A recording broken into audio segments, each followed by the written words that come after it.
Bonjour tout le monde. Une nouvelle interview aujourd'hui dans ce projet que j'ai créé il y a 3 ans maintenant, en 2018. 8, 9, 10, oui, c'est ça, qui est vraiment un projet basé sur la rencontre de femmes. C'est un projet dont l'ancrage principal est la solidarité et le partage. C'est-à-dire que le point que j'ai voulu mettre en avant, c'est le fait que chaque femme que j'ai pu rencontrer avait quelque chose à dire et quelque chose qui, j'en étais persuadée, pouvait inspirer d'autres femmes. Et puis, de par ma vie, de par mon travail aussi, je crois qu'on est toutes d'accord là-dessus, on a toutes besoin, à un moment ou à un autre, eu besoin, ou on aura besoin, d'être inspirées par d'autres parcours individuels. Donc, c'est vraiment ce projet qui s'appelle What Drives Her a pour objectif de rencontre de femmes, de rencontre de ces projets individuels. Voilà. Donc, aujourd'hui, j'ai le grand plaisir de rencontrer Huguette Lelong. Bonjour Huguette. Bonjour Pia. Alors Huguette, tu es, je ne dis pas de bêtises, nutritionniste holistique. Oui. Voilà. Et donc, le cœur de notre entretien aujourd'hui, ça va être, tu vas nous parler de la reprise de contrôle de notre alimentation. Donc, qu'est-ce que c'est que cette nutrition? Alors, est-ce que tu peux nous dire déjà pourquoi tu es si intéressée, voire passionnée, même si j'ai compris, par l'alimentation et donc plus précisément par la nutrition? Alors, ma passion pour l'alimentation, en fait, je pense que quand j'ai un petit peu réfléchi, ça remonte à très, très loin, en fait. Dans ma famille, l'alimentation, bien manger, ça a toujours été moteur, en fait. Ma mère, elle cuisine très, très bien. Ouais. On a toujours cuisiné from scratch, donc fait les courses. J'ai beaucoup voyagé. Et au cours de mes voyages, j'ai découvert différentes cuisines, différents ingrédients. J'ai beaucoup évolué aussi, moi. Au début, j'étais française, mon petit déjeuner, figé, des tartines, café au lait. Et puis, en voyageant, en rencontrant des gens, en découvrant de nouvelles cultures, je me suis aussi beaucoup ouverte. Et puis, c'est en arrivant en Australie que... donc, c'était dans ma 3e vie peut-être. Je ne vais pas vous faire mon CV, mais où je me suis dit, j'aimerais beaucoup découvrir, enfin apprendre plus sur la nutrition et pourquoi certains aliments sont si bénéfiques à notre santé, à notre bien-être. Et du coup, je me suis lancée dans des études de nutritionniste en Australie. Et, euh, et, euh, et depuis, c'est vraiment ma passion. C'était vraiment ça, Pia, de montrer aux gens, à mes clients, que la nourriture, en fait, l'alimentation doit devenir notre meilleur ami, en fait. Essayer de s'approprier ces fruits, ces légumes, tous ces ingrédients et de l'utiliser dans notre quotidien, en fait. Et voilà, donc Ouais, c'est... ouais. C'est intéressant parce que à un moment donné, tu dis cette alimentation qui est nécessaire pour notre bien-être. Et là, j'entends, et dis-moi ce que tu en penses, j'entends le bien-être physique et le bien-être mental aussi. Parce que ce que l'on peut, je sais qu'il y a du très très petit peu que je connaisse, il y a des aliments qui sont plus ou moins aidants pour la mémoire, par exemple, pour la gestion du cholestérol, si tant est que ça soit quelque chose, pour la gestion de l'inflammation, par exemple, qui joue dans la dépression ou dans l'anxiété. Donc, est-ce que tu es d'accord avec ça? De Oui, toute façon, ça marche ensemble. Hein. tout à fait, tout à fait. Et en fait, c'est vraiment l'idée, c'est que si on a une alimentation variée, qu'on a tous les nutriments dont on a besoin, donc tous les ingrédients qui nous apporter tous ces nutriments, eh bien, on n'a plus besoin de se soucier, est-ce que ça va être bon pour mon cerveau, est-ce que ça va être bon pour mon énergie, est-ce que ça va être bon pour mon cholestérol, pour mon diabète. En fait, ça va se faire automatiquement. Après, bien sûr, les gènes sont là. Je ne suis pas en train de dire qu'on ne va jamais tomber malade si on mange healthy, mais si on mange sain. Mais ce que je veux dire, c'est qu'on peut prévenir certaines maladies. Et en ce qui concerne les humeurs et l'anxiété, et c'est vrai qu'il y a des aliments comme les oméga 3, par exemple, qu'on trouve dans les poissons ou dans le chia ou dans les edamame si on est végétarien. C'est vrai que ça a un impact. Il y a aussi tout travailler sur sa microbiote, c'est très important parce que c'est lié, on a découvert plus si récemment, mais qu'il y avait vraiment un lien entre ce qui se passait dans notre cerveau et ce qui se passait dans notre deuxième cerveau, qui est en fait notre Les intestins. intestin, exactement. Mhm. Oui, oui, absolument. C'est passionnant tout ça. Quelle est ton approche de la nutrition avec les femmes? Parce qu'on ne va pas manquer, l'été arrivant, on ne va pas manquer d'être bombardé de faites ce régime, voilà, pour être jolie et mince à la plage, avec toutes les, j'en parle souvent, mais c'est tellement une réalité et tellement impactant pour certaines femmes et jeunes filles que je pense qu'on ne peut pas passer à côté. C'est comment on appelle ça en français, le fait à chaque fois d'avoir cette image qu'on doit avoir un beau corps, d'avoir une certaine forme de corps, etc. Donc avec tout ce qui impacte comme ça la représentation que les femmes, voire les jeunes femmes ou les jeunes filles peuvent avoir de leur corps, comment tu approches cette nutrition justement avec les femmes? Alors, la nutrition, enfin moi quand je parle à mes clients, ou peu importe l'âge qu'ils ont, déjà j'essaie toujours de leur faire prendre conscience qu'elles sont magnifiques. Les régimes alimentaires, les régimes intermittents, les jeûnes intermittents, pardon, j'ai les mots qui me viennent en anglais, je suis désolée. Pour moi, ce sont des régimes qui ne peuvent pas durer sur le long terme. Donc, mon approche à moi, c'est vraiment de faire prendre conscience aux gens que c'est des changements de longue durée. Oui. Qu'il faut implémenter dans son quotidien en fait. Et c'est ça qui va faire qu'on va perdre du poids si on en a besoin. C'est ça qui va faire. Alors ça prendra peut-être un peu plus de temps que si on arrête de manger, forcément. Hein, si on ne mange plus, ben, on va perdre du poids. Mais après, on va bien devoir remanger à un moment donné. Donc, on va reprendre ce poids. Donc, j'ai beaucoup de clients en fait qui viennent me voir parce qu'ils en ont assez de ces régimes à yo-yo. Ils en ont assez de compter les calories. Ils en ont assez de peser sa nourriture. Donc, moi, mon approche, c'est vraiment quelque chose de réaliste. Okay, j'ai envie que quand on finit un programme avec moi, qu'on se dise je vais aller au restaurant, je n'ai pas besoin de peser la tranche de pain parce que ce n'est pas possible en fait.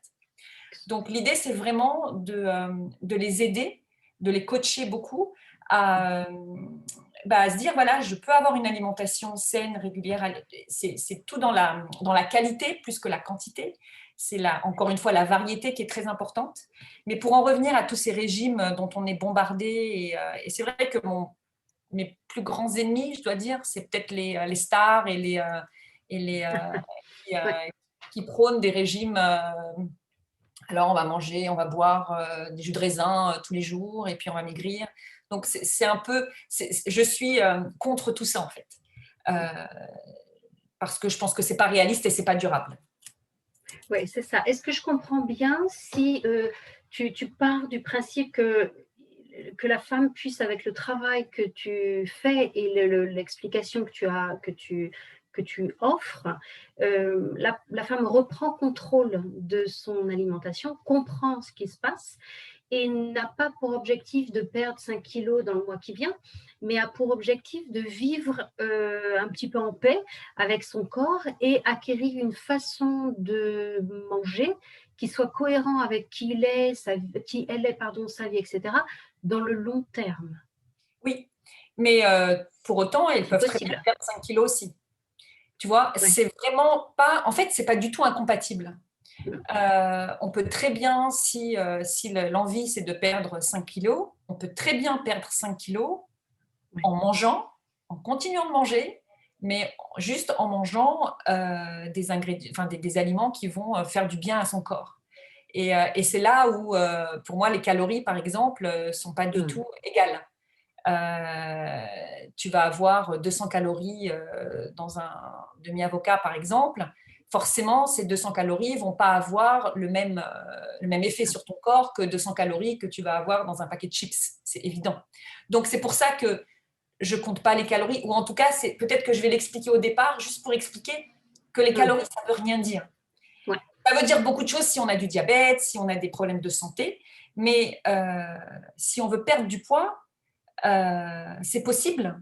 C'est tout Mhm. à fait... Alors, par contre, avec moi, en effet, on va pas perdre 5 kilos en une semaine. Parce que, Heureusement.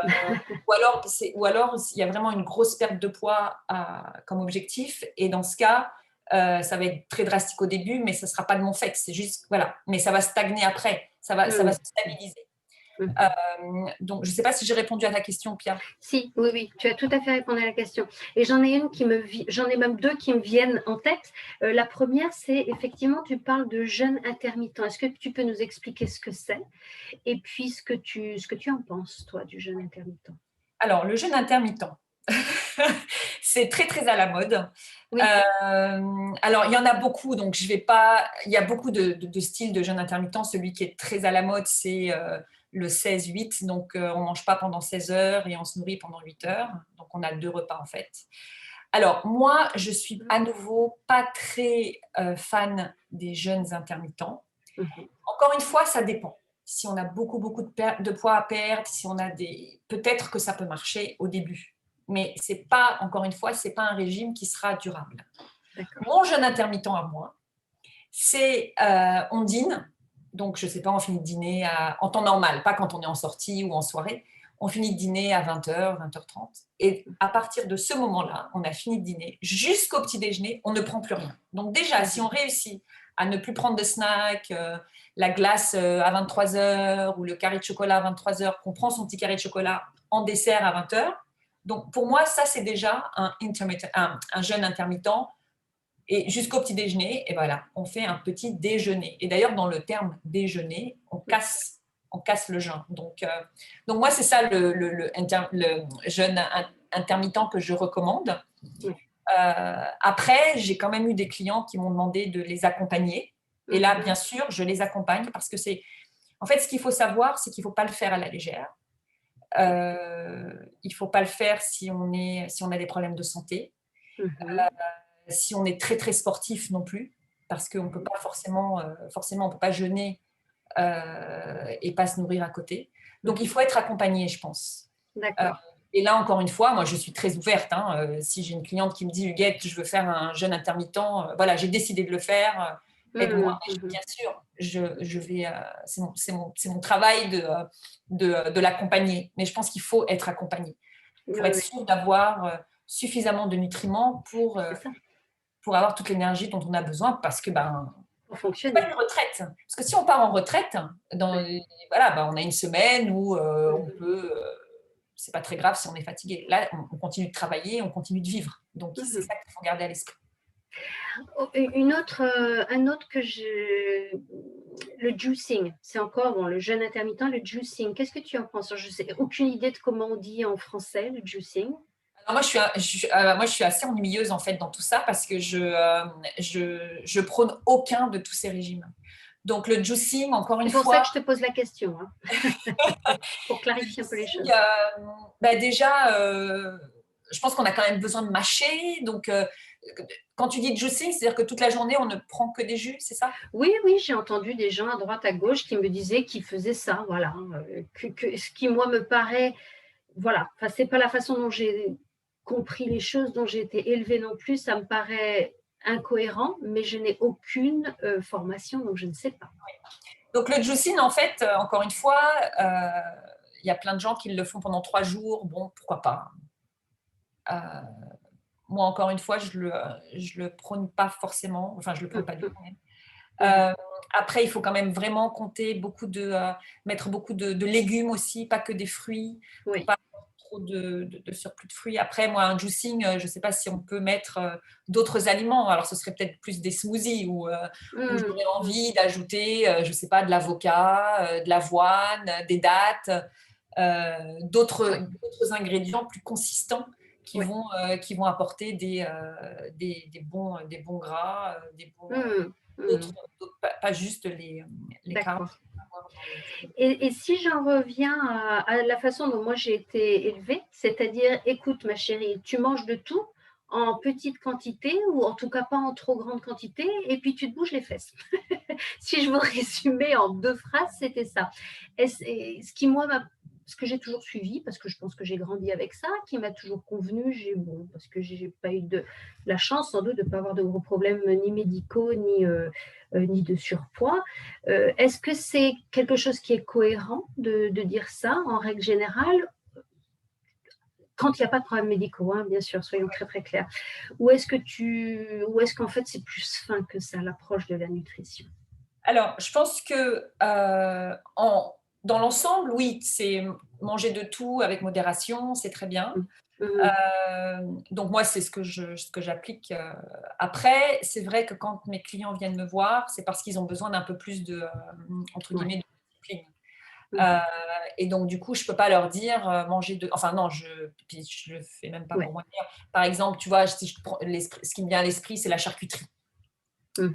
Bon, la charcuterie, c'est vrai qu'en manger une fois de temps en temps, pourquoi pas, ça vous fait plaisir, c'est le petit plaisir de l'apéritif.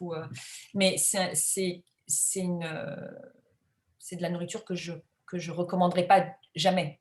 Parce D'accord. que c'est très salé, parce qu'il y a beaucoup de nitrates, parce que c'est juste pas bon pour la santé. Ça rend c'est assez acide. Euh, Mmh. donc, donc oui, manger de tout avec modération, ça c'est sûr. Oui. C'est comme pour le fromage, forcément.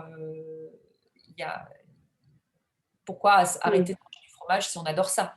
En revanche, Mmh. si on ne pas en manger tous les jours, euh, c'est pas mal. Ouais, ouais, ouais.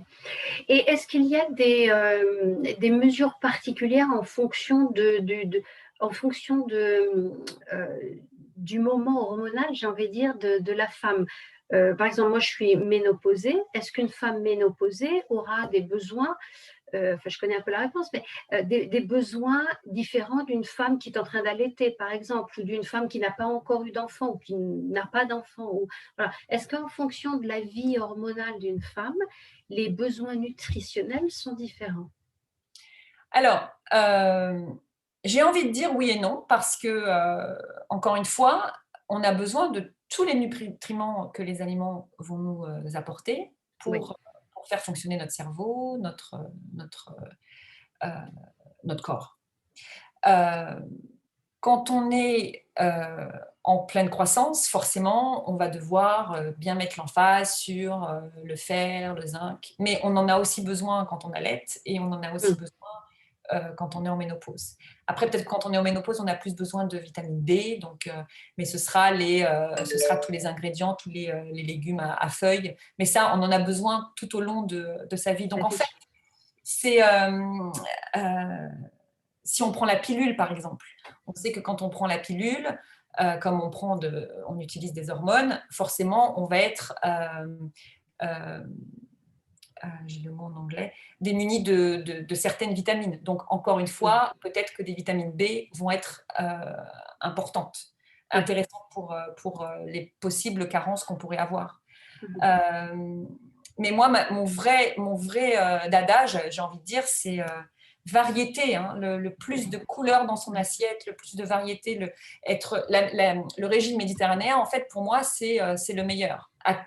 tous les âges parce qu'il va y avoir plein de graines de céréales, de légumineuses, de noix, d'amandes, de bonnes huiles. Il y a un peu de poisson, un petit peu de viande. Mmh.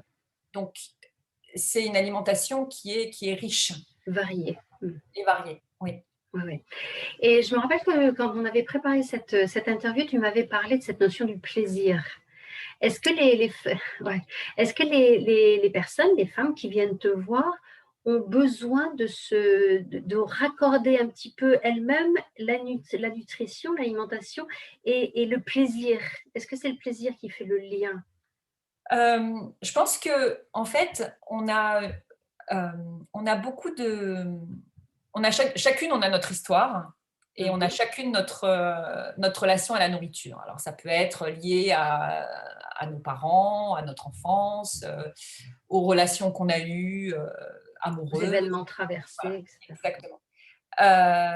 Et du coup, c'est souvent que je trouve qu'on a une sensation de culpabilité vis-à-vis de Mhm. Souvent l'alimentation. ça. Et du coup, Tout à l'heure, je disais, il faut qu'on soit amis avec l'alimentation. En fait, il faut qu'on redevienne, qu'on se dise plus ah, ça c'est bien, ça c'est pas bien. C'est plus, ok, comment est-ce que je peux me réapproprier tous ces aliments et en tirer du plaisir et se dire, voilà, je vais faire de mon mieux pour manger aussi sainement que je peux, en Mhm. général. Mhm. Et si un jour j'ai envie de me manger une boule de glace, eh ben, je mange ma boule de glace avec plaisir, sans culpabiliser en fait. C'est Oui. vraiment. Et du coup, forcément, on va retrouver le plaisir de manger. Et ça, en fait, il faut le commencer depuis le plus jeune âge. Mm. Les enfants, leur faire découvrir de nouveaux ingrédients avec la. En fait, il faut que ce soit une expérience sensorielle. Donc, on regarde un joli plat, on sent les bonnes odeurs, les herbes, la menthe, le basilic, je sais pas. Après, on commence à goûter, donc c'est nos papilles qui s'éveillent.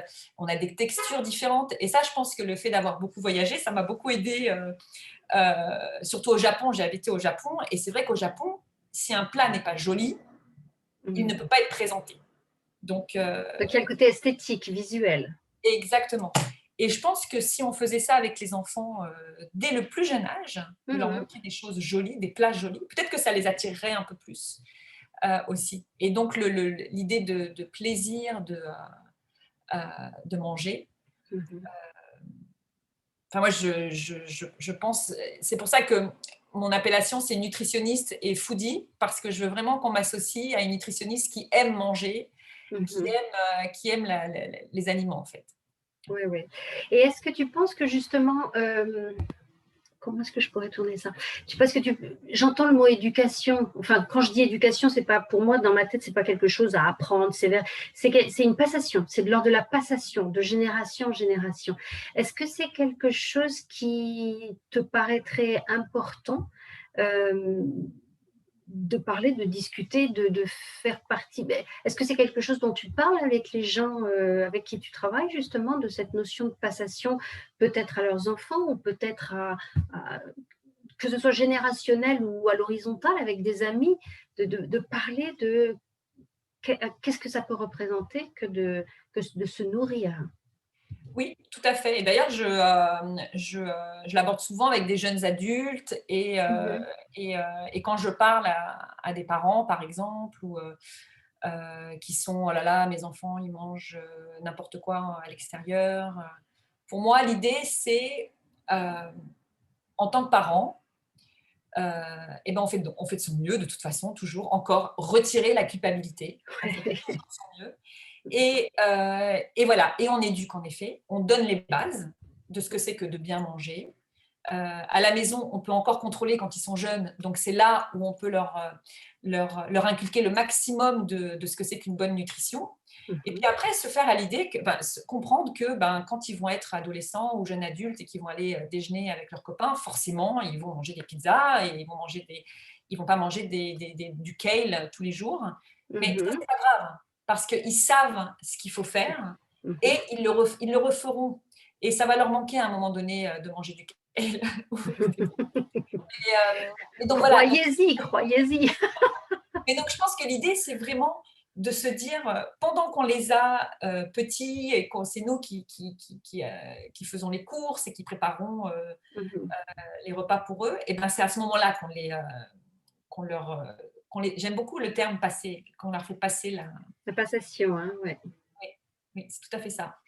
Et c'est en fait, c'est quelque chose, je ne sais pas si c'est quelque chose qui est, ça doit être en fonction des cultures, j'imagine que c'est, comme tu disais, au Japon, tu ne sers pas un repas s'il n'est pas joli, s'il n'est pas esthétiquement présentable selon les normes qu'il y a là-bas. Et c'est vrai que ça me semble, dans ce que tu décris, ça me semble être les bases d'une éducation cohérente. C'est-à-dire qu'on donne les bases, on donne des valeurs, et puis après, on sait très bien que ça va aller flotter pendant un moment X ou Y, et c'est normal, c'est l'apprentissage. Et puis arrivera un moment où a priori, ça reviendra dans la vie d'une personne. Et je me rappelle, je ne sais pas si c'est quelque chose qui a existé dans des pays que tu as traversés. Je me rappelle qu'en France, pendant un moment, je ne sais pas si ça existe encore, il y avait la semaine du goût. Oui. Et d'abord, qu'est-ce que tu en penses? Et ensuite, est-ce que ça existe? Est-ce que ça existe en Angleterre? Je ne crois pas. Est-ce que ça existe dans d'autres pays? Quel est l'objectif? Qu'est-ce que c'est que cette semaine du goût?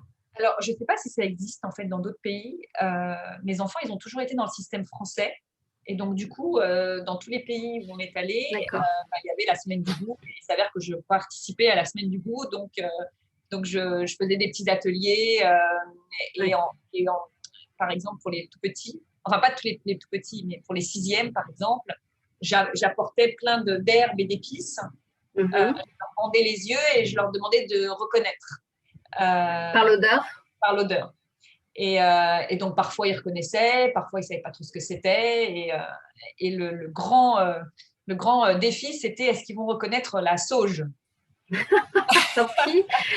Ouais. Et donc, il y en avait qui reconnaissaient, mais c'était rare. Hein. Mais ça, c'était vraiment le Ouais. challenge. OK, si celui qui reconnaît celui-ci, il est très, très fort. Donc, du coup, c'est vraiment l'idée de la semaine du goût, je pense que c'est une très, très bonne idée. Parce que, de toute façon, ça ne peut faire que du bien d'avoir ce genre d'événements. Et puis aussi, je pense que la semaine du goût, on travaille aussi avec différentes cuisines internationales, je crois. Tu vois, où on peut dire, voilà, la cuisine mexicaine ou Ouais. la cuisine indienne. Donc, du coup, c'est bien parce que ça ouvre ces enfants Mhm. sur d'autres cultures et sur d'autres. Et forcément, ils vont utiliser d'autres épices, d'autres herbes qu'on n'utiliserait pas forcément en France. Tu vois? Donc, Oui, oui. ouais, je pense que c'est une très, très bonne idée. Oui, oui. C'est à la fois une éducation à la santé et une éducation à l'autre, en fait. Est-ce que tu serais d'accord? Moi, très souvent, je pars du principe que la cuisine, c'est une culture, c'est la rencontre d'une autre culture aussi, Oui, ou même de la sienne. tout à fait. Tout à fait, parce qu'en plus, et puis oui, tout à fait, même de la sienne, parce que en plus en France, on a tellement de différentes cuisines.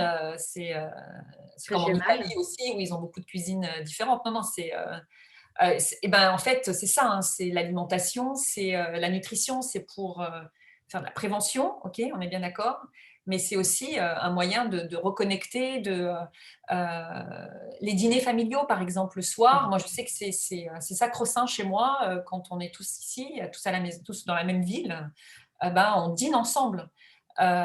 C'est pas forcé que ça dure pendant 2 heures, mais au moins on s'assied tous à table, et c'est un moment de convivialité. Et on fait ça avec les amis. C'est ce qui nous a manqué le plus d'ailleurs pendant le confinement.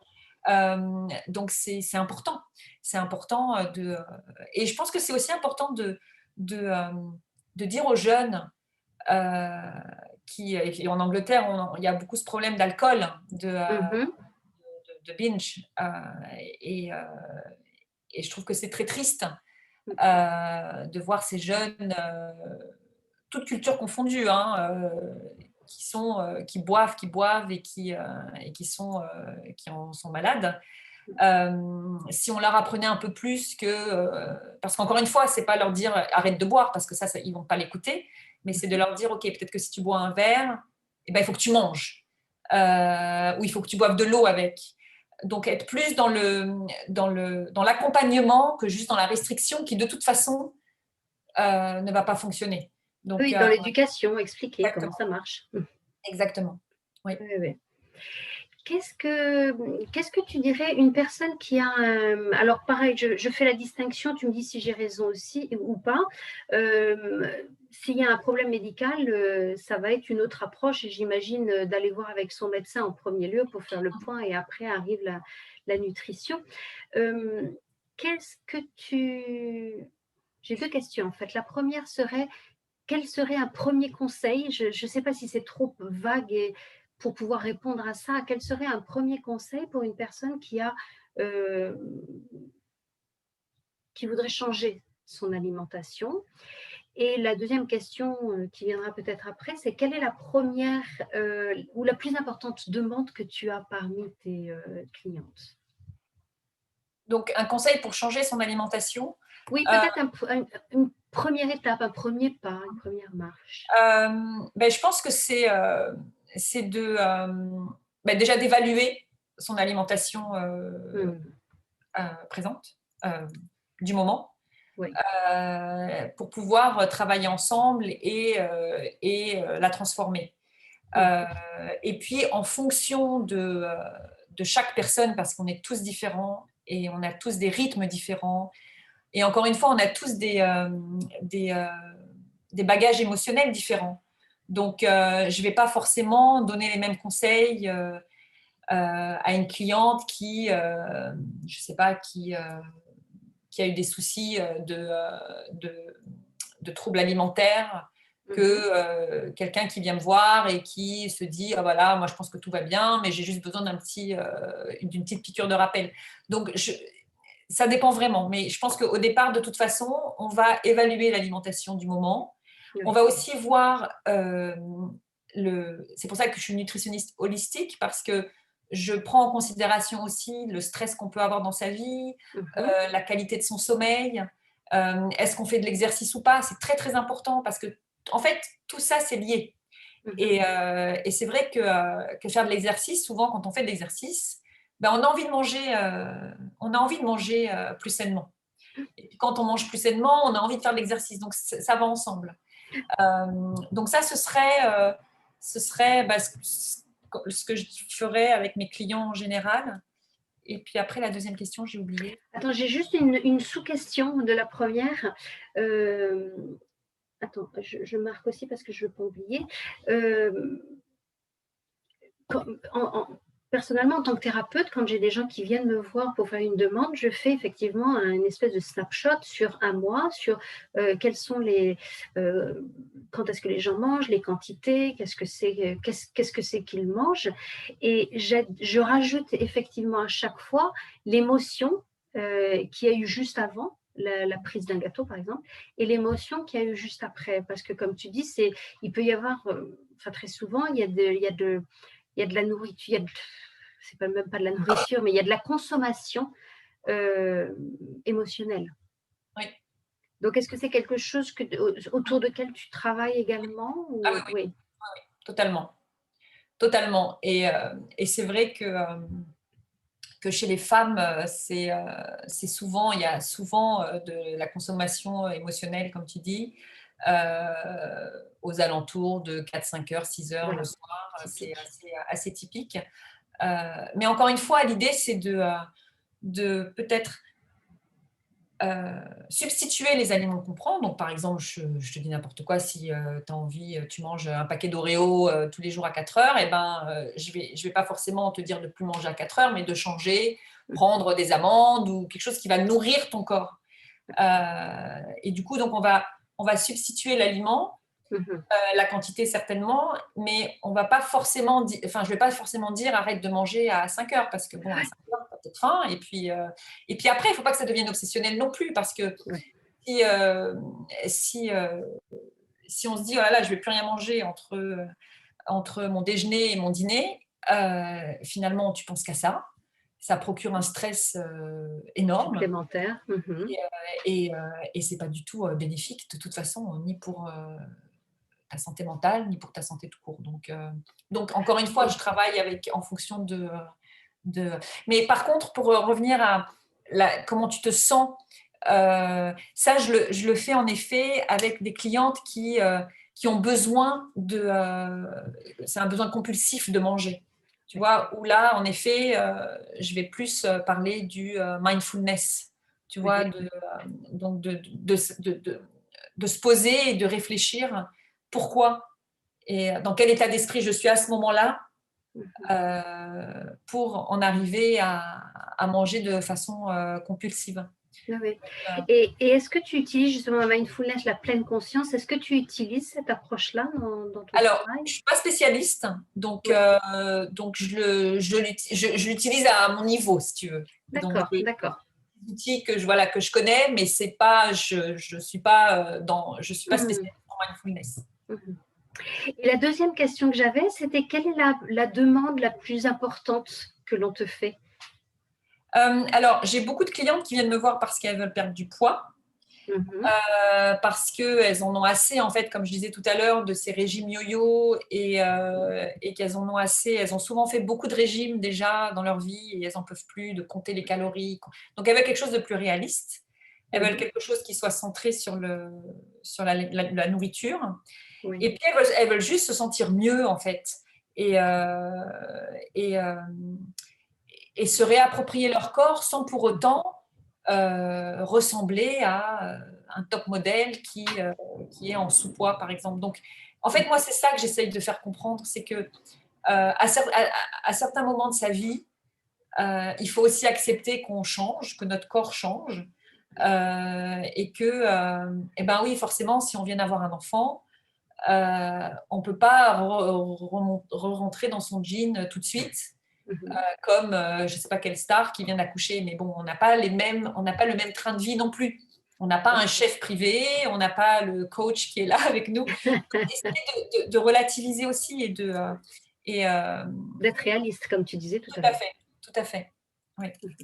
Et puis après, en fait, quand on travaille c'est marrant parce que quand on travaille sur la perte de poids, donc c'est quand même assez, ma première consultation, elle est assez dense, et on va toujours découvrir un problème d'ordre digestif ou un problème, je ne sais pas, de la migraine, et du coup, on va essayer aussi de régler ce problème-là aussi. Et donc, c'est ça aussi qui est intéressant. Donc, un problème, par exemple, de migraine peut être quelque chose qui peut être géré avec une alimentation particulière. La migraine, par exemple, il peut y avoir beaucoup de raisons pour. Oui. Mais, par exemple, allez vérifier avec votre médecin, by the way. Oui, tout à fait. Mais la migraine, ça peut être aussi juste parce que tu ne bois pas assez d'eau. Ça peut être juste parce que tu as un manque de magnésium. Mal de tête. Après, ça peut être aussi plein d'autres. Ça peut être lié au stress, ça peut être aussi des problèmes de nerfs, contraction, qui peuvent se passer. Mais ça se trouve que c'est juste parce que tu ne bois pas assez d'eau. Donc, ça vaut le coup de boire un peu plus d'eau. Au moins pour voir si ça calme les choses. Oui, très intéressant. Et est-ce que tu penses que le fait d'être une femme t'a amené à t'intéresser davantage à ce sujet-là? Est-ce que ça a pu t'aider particulièrement ou soutenir cet intérêt particulièrement ou au contraire? Ou alors, est-ce que c'est complètement neutre à ton avis, ce lien? Alors, je pense que c'est le fait que j'ai choisi la nutrition, je pense que c'est neutre. Je sais pas, je me suis pas, je sais pas. Après, est-ce que ça m'a aidé? Je pense que ça m'aide, oui. C'est pas conscient, mais je pense que ça m'aide parce que voilà, je suis une femme. J'ai déjà passé quelques étapes dans ma vie. Donc, je pense que si une femme vient me voir, elle se dit, même si c'est inconscient, elle se dit, bon, elle a peut-être vécu ce que j'ai vécu, elle sait ce que je ressens, donc je vais avoir on va avoir plus de connexion et elle va peut-être pouvoir mieux m'aider. Voilà. Oui. Peut-être. Oui. Je ne connais pas beaucoup d'hommes nutritionnistes, je suis sûre qu'il y en a plein, hein, mais moi, personnellement, j'en connais pas, je connais plus des femmes. Et puis, voilà, donc c'est vrai que peut-être que ça m'aide, mais en fait, j'y ai pas pensé quand je me suis mise. Pas spécialement. Ouais. Et une question qui me vient en tête comme ça, on n'a parlé que des femmes qui viendraient voir un ou une nutritionniste. Est-ce qu'il y a aussi des hommes? En quelle proportion il y a des hommes et des femmes qui viennent travailler avec toi? Oui, alors j'ai aussi des hommes, beaucoup moins. Et puis étonnamment, c'est souvent leurs femmes qui me les envoient. Donc voilà. Mais après, ce qui est très très intéressant, c'est que les clients hommes que j'ai eus, ils sont très très très sérieux. C'est-à-dire qu'ils vont suivre à la lettre exactement tout ce que je leur dis. Mais c'est impressionnant. C'est-à-dire que, mais vraiment. Alors que bon, les femmes, je pense que encore une fois, à cause de leur bagage, elles vont se dire oui, bon. Et puis, je pense que on n'a pas du tout le même rapport à notre corps. Absolument. C'est surtout ça aussi. Ouais. Donc, je pense qu'une femme qui vient d'accoucher ou qui a accouché il y a 1 an et qui du coup a pris beaucoup de poids et son corps a été transformé, forcément, son approche ne va pas être la même qu'un homme qui vient me voir parce qu'il veut en général perdre 4-5 kilos ou juste se remettre en forme. Donc, mais oui, j'ai quelques hommes, mais c'est pas la majorité. Non. C'est pas la majorité. D'accord, intéressant. toujours cette question que je pose à toutes les femmes qui acceptent de participer à ce projet. C'est vrai que mon projet est des femmes qui parlent aux femmes.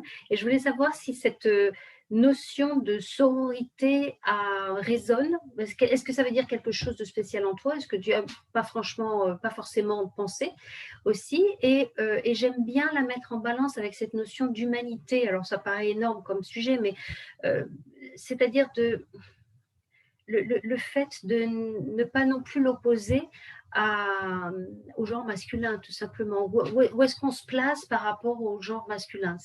En fait, ma question d'humanité, elle est autour de ça. Donc, sororilité, qu'est-ce que ça veut dire? Alors, c'est très intéressant parce qu'en fait, moi, j'ai toujours été une femme qui adore être entourée d'hommes. Donc, dans mes copains, j'ai des copains, des copines. J'aime bien les dîners où c'est mélangé. Je ne suis pas forcément une fan de dîner entre filles. Donc, ça... Et en arrivant ici, donc je suis arrivée en août 2019. Et donc, il y a le confinement qui nous est tombé dessus. Et j'ai rejoint un groupe de networking. Et quand j'ai dû faire mon choix, donc il y avait des groupes de networking hommes-femmes, donc mixtes ou femmes. Et quand j'ai fait mon choix, j'ai choisi le féminin. Parce que j'ai trouvé que dans le féminin, il y avait beaucoup d'entraide, il y avait beaucoup moins de jugement. Parce que, en fait, c'est un groupe de networking, mais de business, un business networking. Mais malgré tout, il y a quand même cette entraide entre femmes qui se crée. Et j'imagine que le fait d'être confiné, ça nous a permis de tisser des liens via Zoom, en fait. Hein, c'est intéressant. Donc ça, ce serait pour la sororité, en fait. Oui, c'est vrai que c'est... et je l'ai découvert et je trouve ça très intéressant et très profond. Après, moi, je suis une féministe dans l'âme, mais je suis une féministe qui pense que les femmes n'ont pas le monopole du féminisme, en fait. Donc, mon mari, il est féministe, par exemple. Donc, pour moi, ça rejoint ton terme de l'humanité. Pour moi, être féministe, c'est pas juste être femme. C'est beaucoup plus grand. Et donc, il faut surtout pas exclure les hommes. Parce que, ils font partie de notre monde. Et puis voilà. Donc, l'idée, c'est vraiment de se dire, je veux que mes filles soient féministes. Mais si j'avais des garçons, j'aurais voulu que mes garçons soient féministes aussi. Donc, c'est un état d'esprit qui devrait être global chez les hommes, les femmes. Donc, voilà. Et c'est triste parce que je trouve que le mot féministe, aujourd'hui, il a une connotation négative parce qu'on entend trop parler de ces féministes qui veulent exclure les hommes de leur quotidien.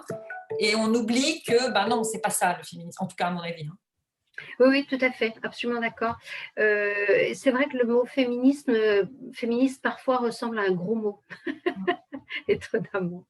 Mais je me demande s'il n'était pas perçu aussi déjà comme un gros mot du temps des suffragettes, parce qu'il était pas forcément, leur mouvement n'était pas forcément compris et accepté, reconnu. Donc, il s'est décliné différemment selon les temps, mais c'est vrai que ce mot de féminisme a toujours eu, je trouve, il me semble, je ne suis pas du tout une spécialiste, loin de là, absolument pas, mais toujours eu peut-être une difficulté à trouver sa place de reconnaissance dans la société. On arrive maintenant au terme de cette interview. Est-ce qu'il y a autre chose que tu aimerais rajouter, peut-être, que je n'ai pas précisé? Non, je pense qu'on a fait le tour. Oui, le seul mot que je dirais, c'est il faut avoir confiance en soi et se dire que pour moi, mon objectif, c'est de faire comprendre que bien se nourrir, c'est avoir beaucoup de plaisir et c'est surtout pas être ennuyé ou la nutrition, c'est pas l'ennui, c'est pas des plats fades, c'est pas retirer, c'est pas c'est pas de la frustration. Voilà, exactement. Alors maintenant, s'il y a des femmes qui nous écoutent qui ont envie de te contacter, alors, je remettrai toutes tes coordonnées comme je fais toujours en bas de la vidéo. Est-ce que tu peux juste nous donner s'il y a peut-être une adresse web ou une adresse email ou un numéro de téléphone? Alors, sur mon site internet, en fait, donc Huguette Lelong Healthy Life, Mhm. vous pouvez me contacter via mon site internet. Vous pouvez en fait réserver 20 minutes de conversation gratuite. Donc, c'est un petit appel qui a aucune obligation. Donc, si vous avez envie d'en connaître plus, de savoir plus sur mon approche ou si vous avez envie d'aller plus loin avec moi, très bien. Ça peut être le moyen de prendre contact.